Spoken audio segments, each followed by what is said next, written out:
This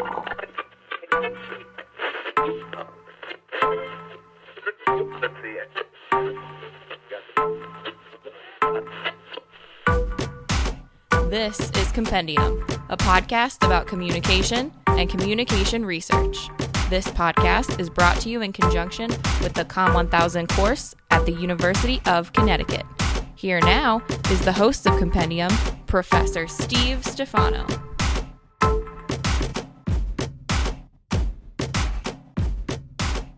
Hello again, everybody, and welcome to episode 4 of Compendium. I, as always, am your host, Steve Stifano, and today we have a wonderful guest for you. Dr. Ross Buck here in the Department of Communication has been researching the communication of emotion for over 40 years. He's put forward a wonderful theory explaining the interaction between emotion and reason, the role of development in it, and overall how emotional expression, either real and spontaneous or posed, has a dramatic impact on our society. This was a fascinating conversation, and I would really rather focus on it than put any more in front of it. So without any further ado, let's take a listen and hear what Dr. Buck has to say about human motivation and emotion.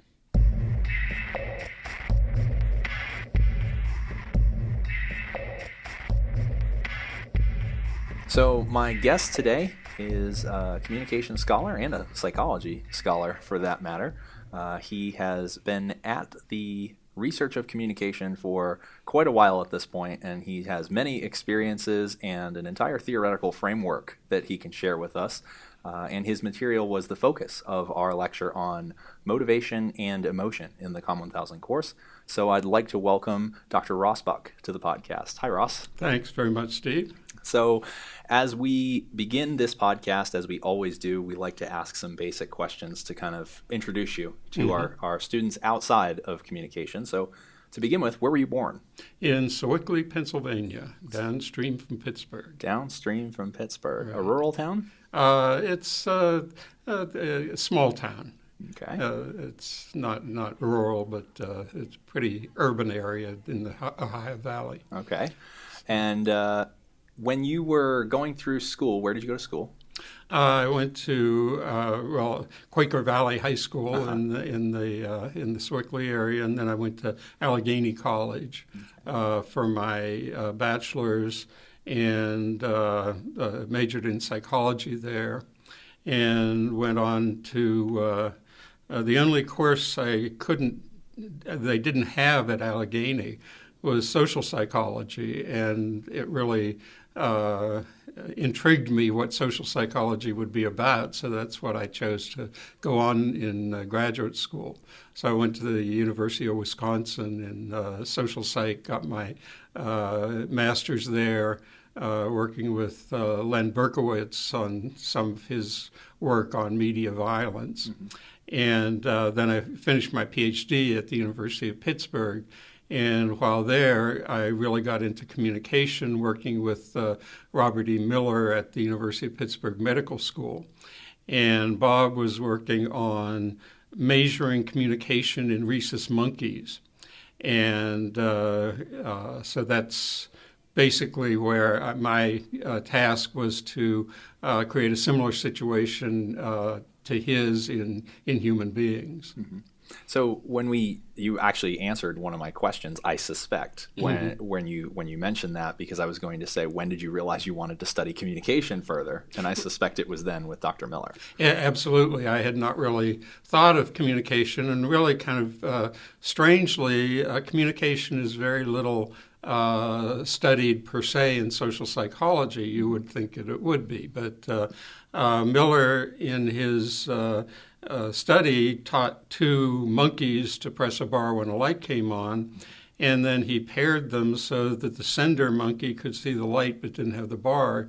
The receiver monkey had the bar, and the receiver monkey was provided with the televised image of the head and face of the sender. Mm-hmm. And when the Miller reasoned that when the light went on, the sender would make a facial expression, and only if the receiver saw and correctly interpreted that, the receiver could make the response, and that would demonstrate communication.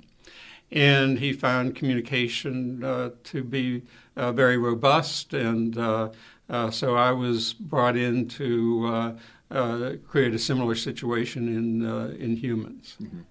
And I mean, really, the work that you did there, but even the work that you've gone beyond that is just fascinating in a lot of ways, and it's really helped both myself, speaking as a young scholar and as an academic, kind of think about communication in a multitude of different ways.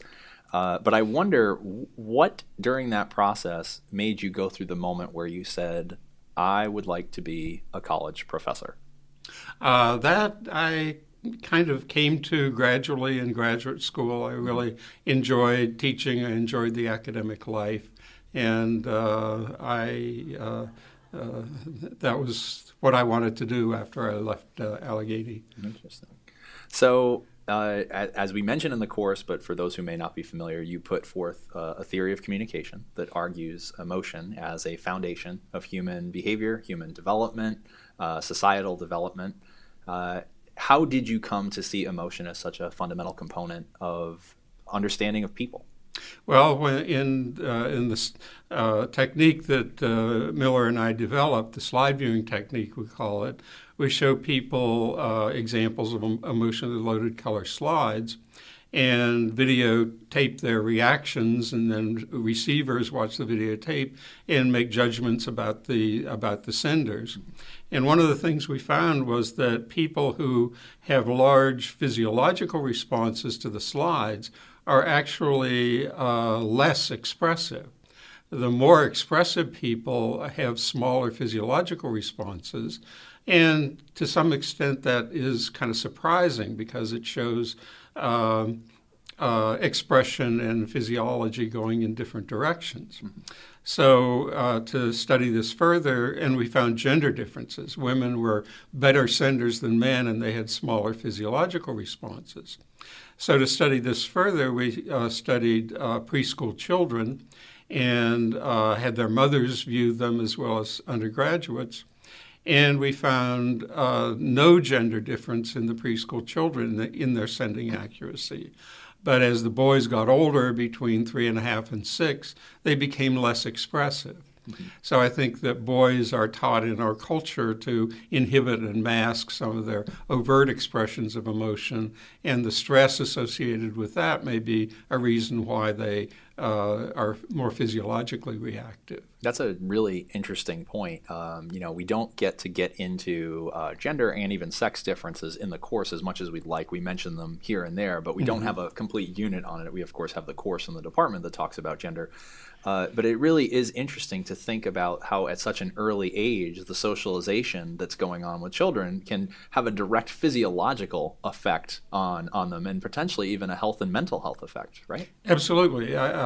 The fact that the kids are showing greater physiological responses suggests that the whatever is causing them to be less expressive is somehow stressful. And that could long-term cause health changes. Mm-hmm. And there are well-known differences in health between men and women, which could be looked at in this way. Interesting. So we're going to talk about health communication towards the end of the semester. Mm-hmm. Yep. Perhaps we'll revisit this realm with this in mind to some degree. Are you aware that Stanley Milgram created a series of videos, and in one, your technique is featured? I did not know that. It's available on YouTube, which is how I became familiar with it. Oh, that's interesting. Yeah, and we actually used a small clip from it in class, so I'll have to send that along to you. Oh, yes, please do. That'll be fun. I'll share it on Facebook. Indeed. So one of the things that we talked about in the lecture, after showing your slide viewing technique and kind of demonstrating the process, which was really a great visual aid to help explain this concept, was this idea. We talk about the spontaneous and symbolic communication, right. And actually it'd be helpful if you could differentiate the two of them quickly for us right now. Sure. We found after we did the study with kids, we did a study with brain damaged patients, because there has always been some controversy about the nature of the deficits associated with left and right hemisphere brain damage. And left hemisphere brain damage results in aphasia, or an inability to speak. And we found that if you show patients pictures, emotionally loaded pictures, aphasic patients are actually very expressive, and while patients with right hemisphere damage don't show very little expression. They talk about their feelings, like we showed a picture of a nurse that people like, and one of the patients said, "That is Nurse Jones. We love her very much. She is wonderful to us." And showed nothing on his face, but he was verbally expressing strong emotion. So we got the idea that there are really two streams of communication. One is communication as we usually think of it, symbolic, learned, intentional, and also propositional. In that its content consists of statements that can be false, such as the tree is blue. The other stream of communication is we call spontaneous, and it's biologically structured in both its sending and receiving aspects. In its sending aspects, there are biologically based displays, involving touch, facial expression, posture, and these are non-intentional, and they are signs in the same sense that smoke is a sign of fire. Right. If the smoke isn't there, the fire isn't there. If the fire isn't there, the smoke isn't there. Right. So it cannot be false. So it's non-propositional, and we believe this is picked up automatically during the course of interaction by motor neurons in receivers, that people are, mirror neurons in receivers, that people are automatically and typically unconsciously picking up signals from other people, which are very important in regulating their interaction. So these two streams of communication seem to be related, with the symbolic stream related to the left hemisphere and the spontaneous stream to the right hemisphere. So the question then, and it's a question I had as a student of yours, for full disclosure, Dr. Buck was my major advisor throughout my master's and doctoral degrees, but it's a question that I think a lot of people have had. Why then do you think that so many scholars have ignored this entire realm of communication, or even gone so far as to argue that it's really not communication or not what we're concerned with as a discipline? Why do you think that is? Often one of the defining features of communication is intention. The sender has to intend to send the message, and clearly that is not the case with spontaneous communication. And I think it is it's the case because we take spontaneous communication for granted. It goes on all the time. We constantly are responding to the nonverbal displays of others, but we don't consider that to be really something that we attend to, that we pay attention to. And related to that, I think, is the fact that in media depictions, we also are constantly responding emotionally to songs, to movies, to media content of all kinds. And yet that is an area that's almost entirely unexplored. Well, and I will speak personally Yes. to the frustration with the lack of exploration into emotion in media, and in fact, it's something I've committed a lot of my research to. It really is interesting when you think about it that we do make this assumption of intention and the relevance of intention with communication, or the necessity of intention to be studying communication, and yet. Even when we talked about this stuff in lecture and we demonstrated some things, the best reaction we saw from students was when we put the emotional reactions to the final play of the Super Bowl up on the screen as looping animated GIFs and watched everybody experience that moment of from, heartbreak to triumph, or from triumph to heartbreak, Right. in kind of looping real time. There was just a fascination in the room, and it happened in both of our lectures. And and students had said to me, that was really awesome. But we do this, we share it. I mean, these things, the reason I found those looping GIFs was because they were making the rounds on the internet, right, because everybody thinks they're fascinating. So to ignore what they communicate and what they say, or to discount it, I think is very troublesome.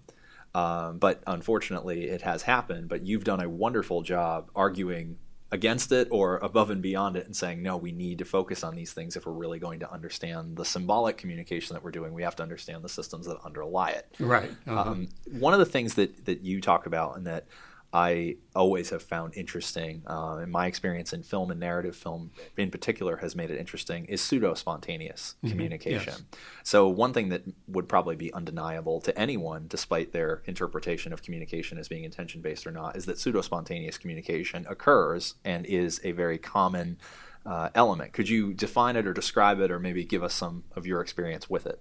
Right. Well, pseudo-spontaneous communication is defined as the intentional manipulation of the display by the sender. And there is good evidence that that the displays are hardwired in the nervous system, particularly in the midbrain of the brain. And they can be turned on in two ways. They can be turned on by emotion, by the activity in the limbic system involving strong emotions, or they can be turned on voluntarily via the supplemental motor cortex, and that has been called voluntary expression initiation, or my term is pseudo-spontaneous communication, because on the part of the sender, it is intentional. The sender is intending to send a different message, a different emotional message than they are feeling. So if you're giving a party but have a headache, you'll try to act as if you are having a good time. And people are pretty good at this. And it might be that only a good friend might notice, they notice a flash of facial expression or something that's out of place, take you aside and say, "Are you okay?" And you say, "I've got this splitting headache, but I'm trying to deal with this party." And they say, "You're doing a great job," pat you on the back. And that kind of social support is very much stress buffering, and it illustrates, for one thing, the effects of friendship. That if you have a friend, you are likely to notice things about their nonverbal display that others might miss. Right. And also that by communicating this, you're sharing a real kind of intimate moment that's appreciated and that is very very positive for both sender and receiver. So that's something I'd never really thought about in that way before, that getting past pseudo-spontaneous communication, identifying when one is engaging in it, is actually an opportunity to foster intimacy. Right, yes. I'd never thought about it that way before. Right. That's really interesting. Would you argue it's a maintainer of the social order? Because I've been thinking of ways to describe it outside of it being almost deceptive. And I think that one thing I keep coming back to is that realistically it helps to regulate things. It contributes to norms and rules and is influenced by norms and rules as well. What would you say about that? Absolutely. And Irving Goffman, the sociologist, talks about face work. And I think that is pseudo-spontaneous communication. You learn the rules, the display rules, the decoding rules that are relevant in a given situation, and you play that game. And it's not really deceiving others, but it's kind of cooperating with them in creating a social structure.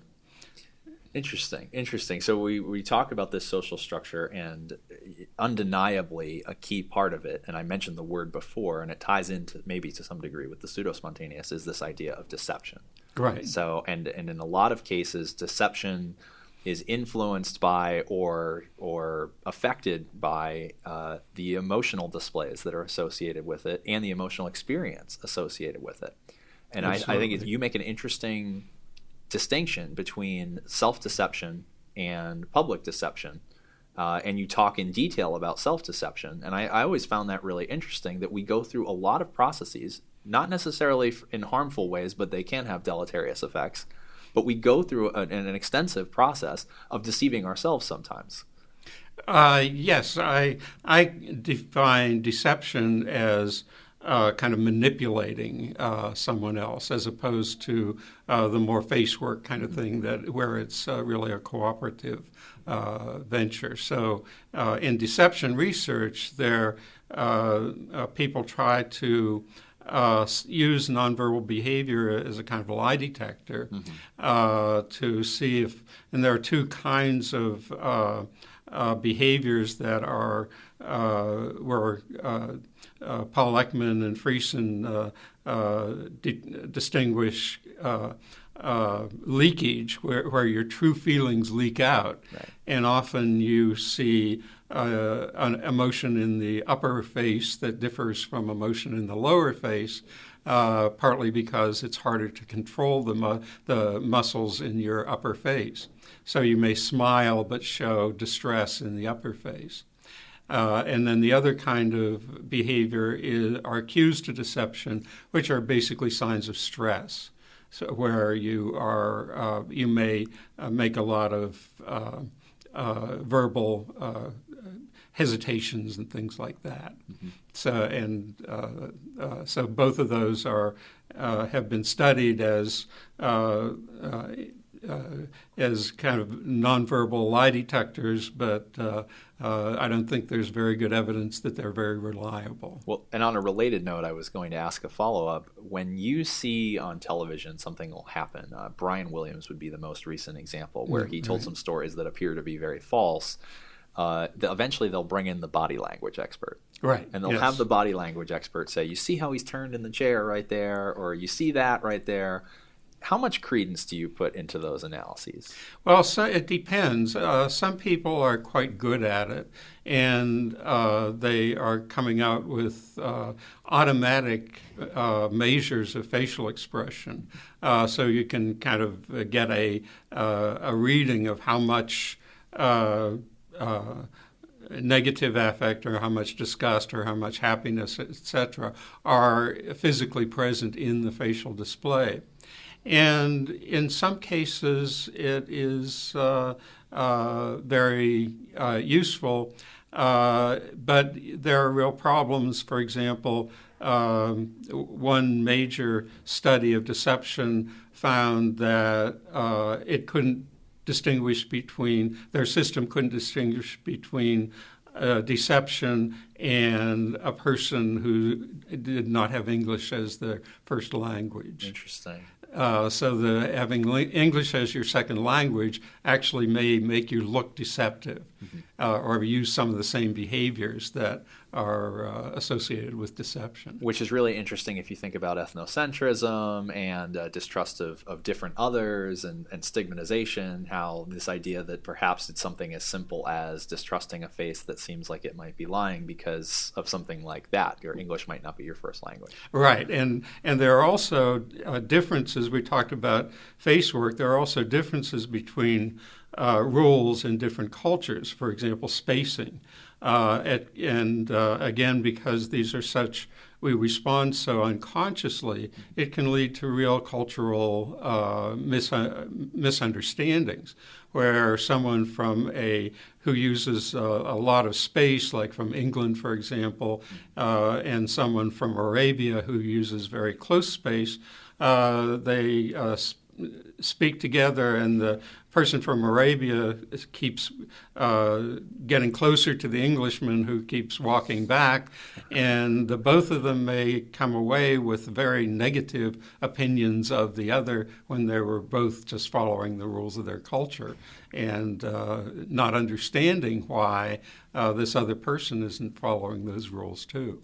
So what I always find interesting is how we consistently, and this is a key component of your theory, but we have to consistently alternate between looking at these biological universal processes and looking at a more cultural representation or interpretation, or the act of interpreting behavior and trying to delineate between a spontaneous response that is hardwired and something that may be affected by either our background or the other individual that we're appraising or identifying or viewing's background. Right. Yeah, absolutely. And the difficult thing is that we are responding so emotionally to the rule violations that we attribute it to the other person rather than to the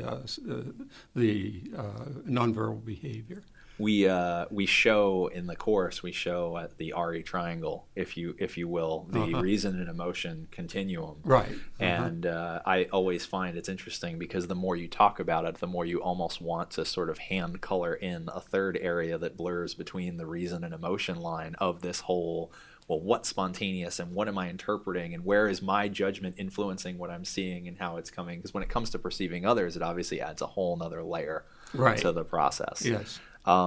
So all of this really ties nicely into something that I think is really important to discuss here. And I know you've been doing some research on it. I know you have some graduate students doing some research on it. I know I'm interested in doing some research on it. But this concept of emotional education. Okay. And I think that if you're going to discuss the role of emotion in communication, then you absolutely need to think about this concept. So I think it would be important if you could give us maybe a brief definition of your interpretation of emotional education, and then we can perhaps talk a little bit about why it's so important in today's society.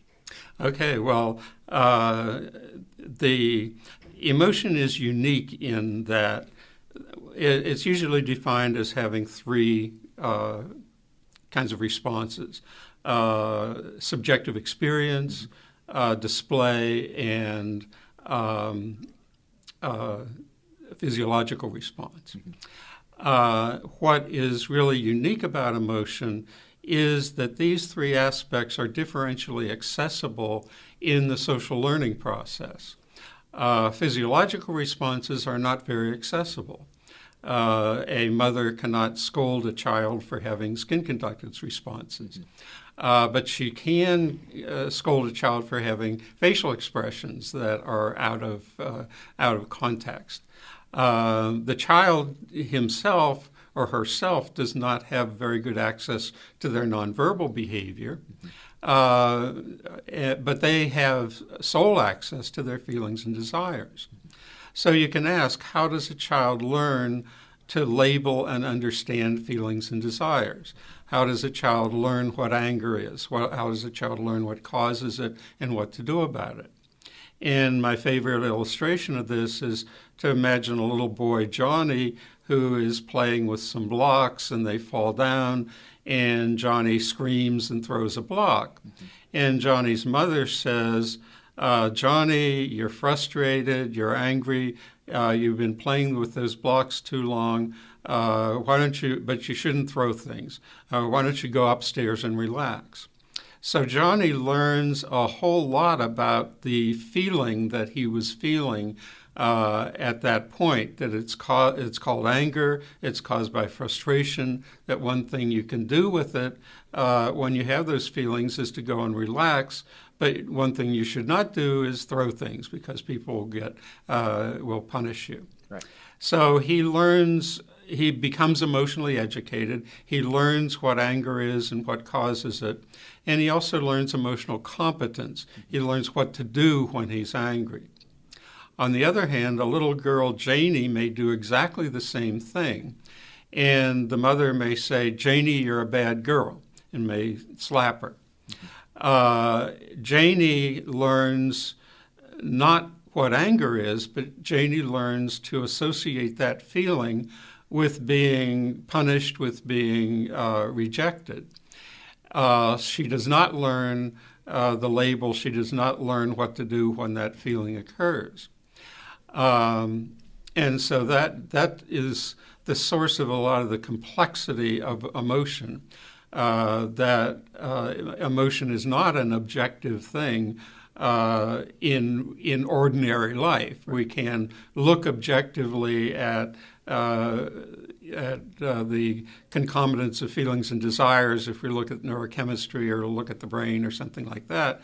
But in ordinary life, these are completely invisible to the interactant. And nobody has very good access to the physiological responses. We aren't aware of our blood pressure, of our autonomic responding, et cetera. Right. So that is undergoes a completely different kind of social learning process. So I think that because emotion is so taken for granted, there's a real need to understand what feelings and desires are, particularly in risky situations where people may be tempted to do unsafe things and be carried away by their emotions, by other people's similar emotions. You might think of students on spring break all having a great time, and not really reflecting on the kinds of dangers that there are in the situation. So my feeling is, and we have some evidence, that if you warn people ahead of time about the kinds of feelings and desires they are likely to experience in a risky situation, that allows them to anticipate and regulate their feelings and their behavior more mindfully.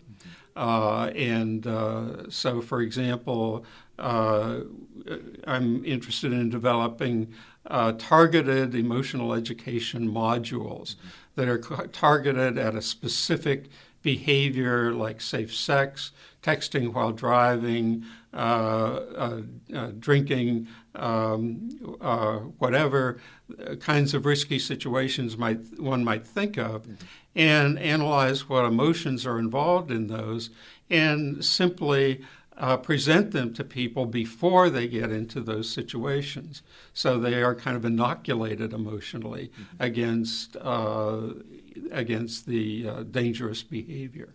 Well, what's interesting about it is you see it indirectly coming from people with the internet. You see it with message boards. You see it with the discussion patterns on a site like reddit.com. There are people asking a question, what happened to you when you did this, or what's the craziest night of drinking you've ever been on? And while a lot of it will be noise, there will be elements of this emotional education process, because you have to think about the motivation for asking the question. Yeah, right. Sometimes it's just to hear a good story, but as we know, embedded in every good story is an emotional experience. Right. So there's a lot to be gleaned from just looking at the behavior that's out there right now, just in terms of the internet, which has brought this great facilitation of communication among individuals who otherwise never would have crossed paths. And a lot of it's in a written narrative form, which allows it to be a little bit more controlled, a little bit more refined. But the problem, of course, is that, like we said, there's noise. There's a lot of other stuff in there, or jokes or banter, but the emotions are there, and the I did this and here's how I felt experience is embedded in there. And so I really do agree with you that distilling the relevant material from that and packaging it to inoculate individuals who are curious is a really interesting element. Now, the one thing that I always struggle with myself or think about myself is interventions like this. How do we deliver them to the people most in need? Because there seems to always be a psychological reactance to, here comes an intervention. Right. Well, one of the nice things about emotional education is that you're not telling people what to do. You're telling people how people feel. And I think people are naturally interested in how people feel. Whether they take the hint is up to them. But you're not telling them, you should not do that, you should do this. So I think that avoids some of the reactance problems. And in an N of one basis, we can never predict how an individual is going to respond in a specific given situation. That's the whole premise behind the mistakes that people make in the first place. But if they're better prepared, and better educated to know what to anticipate and to allow them to make perhaps a more rational decision even in a moment of emotional complication, then there's a lot of potential there. Absolutely. So I really do think that going forward, the research on TEAMS, if you will, targeted emotional education modules, is going to yield some really interesting results. And it is a great practical application of how this theory can be used, not just to understand life, but to improve it. Absolutely. So now I'd like to shift gears a little bit. First, I'd like to talk to you about last November, you were featured in a panel of senior scholars in nonverbal communication at the 100th convention of the National Communication Association. You were on the panel alongside Mark Knapp, Miles Patterson, Peter Anderson, all exemplary nonverbal communication scholars. And I just wanted to ask you personally, because I didn't have a chance to from the audience, what was it like being on that panel and reflecting back on all the developments in the field of nonverbal communication and emotion in the past 50 years, if you will? Oh, it was great fun. And it was, I was a little surprised that the idea of spontaneous communication was so well accepted there, because I was a little worried that there would be the kind of usual emphasis on intention. But in fact, it was a very good conversation between the four of us. Unfortunately, Judy Burgoon wasn't there. Right. That would have been a great addition, but it was a wonderful conversation. And it really did shed light on how much nonverbal communication, emotional communication has done to amplify the field of communication and really underscore what we're studying when we're studying persuasion or media effects, and how there really is a key emotional component to all of those things and relationships and development. Right. It's really across the spectrum of communication, the importance of emotion, from media studies to interpersonal, to health communication, to organizational communication. There's a society called EmoNet that is particularly structured around organizational communication, emotion in organizations.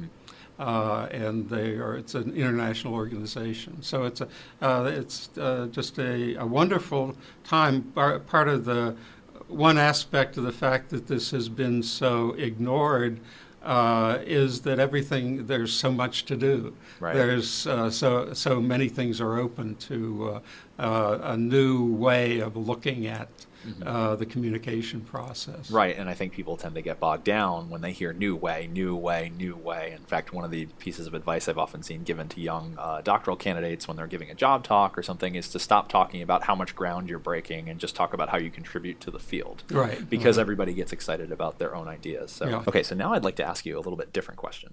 Okay. When you think about emotion outside of the realm of your work, or when you experience emotion, what is that process like for you?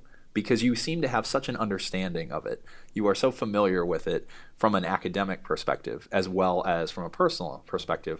Do you notice a difference in how you perceive emotional experience, or how you cope with things, or how you deal with positives and negatives because of the work you do?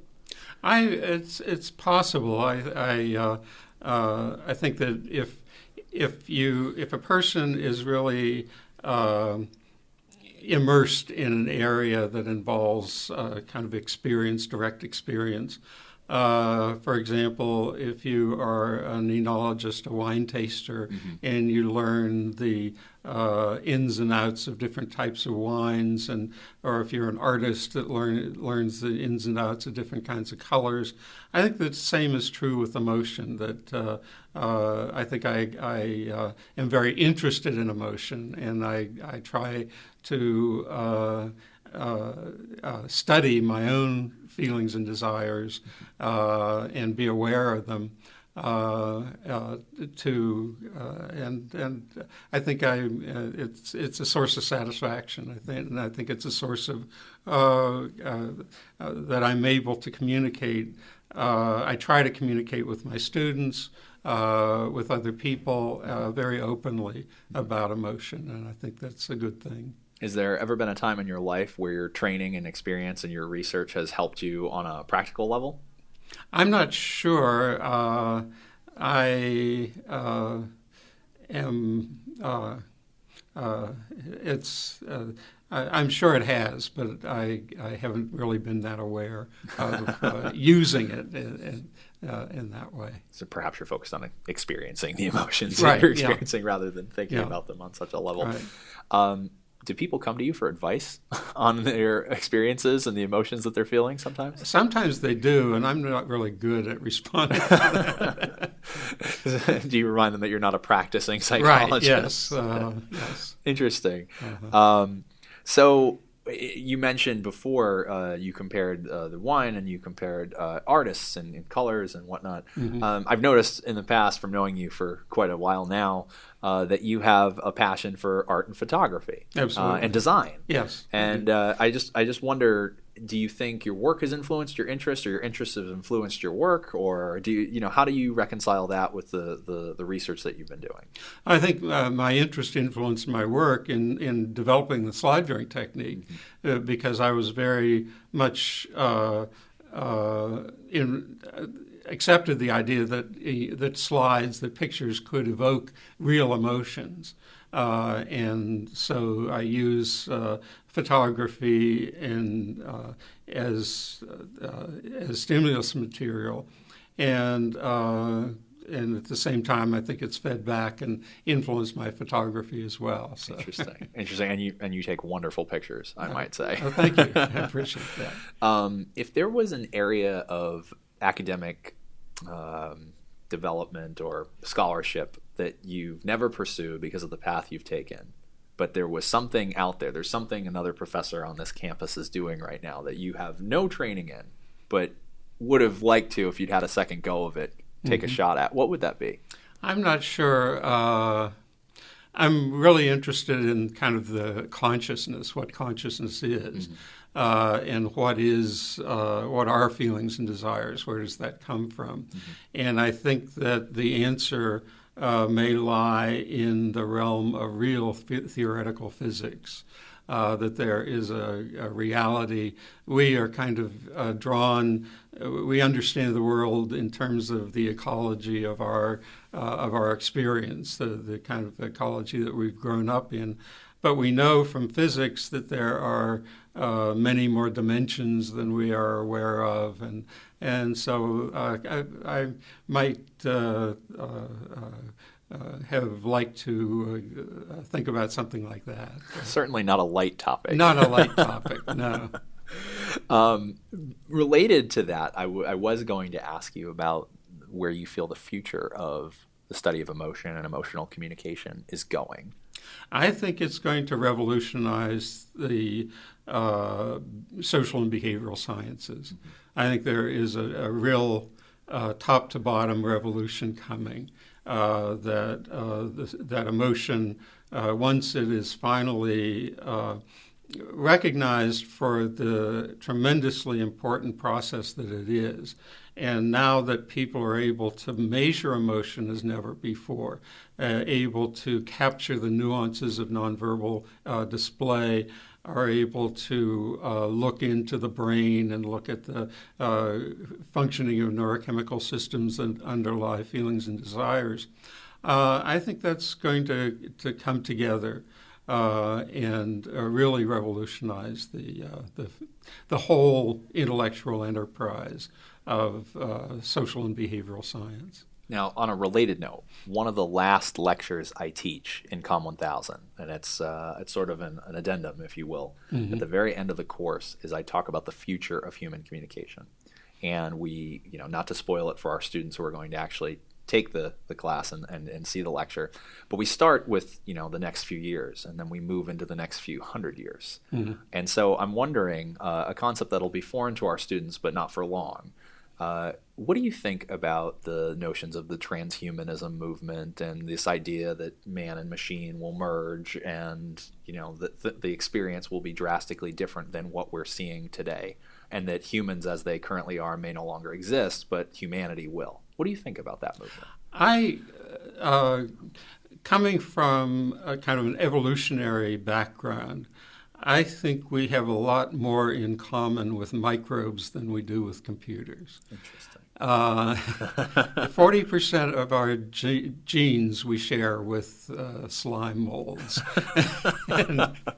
And the kinds of systems have evolved over billions of years, have created human beings. And computers I see as tools, and very intelligent tools, but I don't think a computer will ever feel.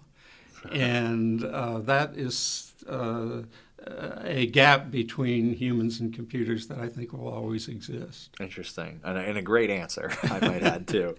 Okay, so I usually end with two final questions. Okay. One of them might have an obvious answer this time. Mm-hmm. But if you could come into COM 1000 for one day and teach one lecture, whatever you choose, what would you teach for about 50 minutes?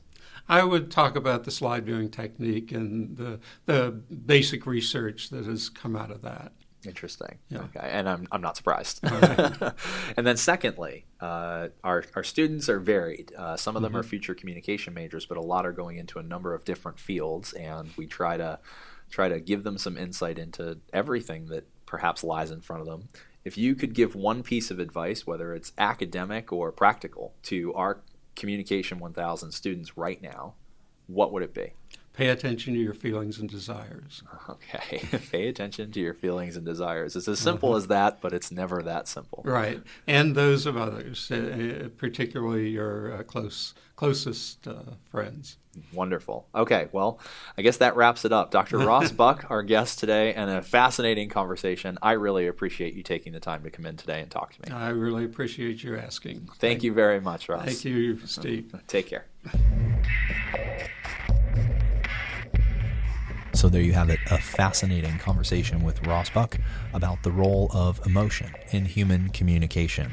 Really an interesting subject and such a pervasive subject. And I really do suspect that, as Dr. Buck explained, this will be something that we're hearing about for the next 30, 40, 50 years, and perhaps even beyond in the study of communication and psychology and overall the entire social sciences.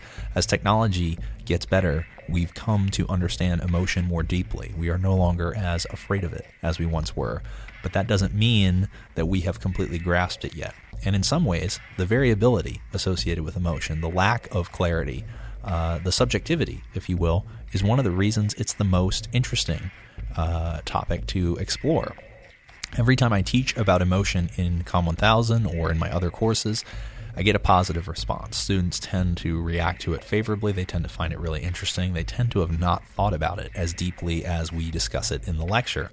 And as you come away from this podcast, I hope listening to Dr. Buck explain, in essence, his life's work, I hope you think more deeply about the emotions you're experiencing, the emotions others are experiencing, and really how those emotions can shape our relationships, can shape our group dynamics, can shape our consumption of media, can shape our impressions of technology and social media, and really how they can shape our decision making, as Dr. Buck explains with his concept of teams, targeted emotional education modules, where perhaps understanding the feelings that arise in a given situation might equip us to better handle that situation going forward. As we mentioned in the conversation, we can never fully control our emotions. We may try, we may aspire to, but there will always be some degree of genuine feeling associated with our lives. And as Dr. Buck explained, perhaps that really is what makes us human. Thank you so much for listening to episode 4 of Compendium. We'll be back next week with an entirely new conversation about interpersonal communication. I hope you enjoy what you've heard, and once again, thank you for your time.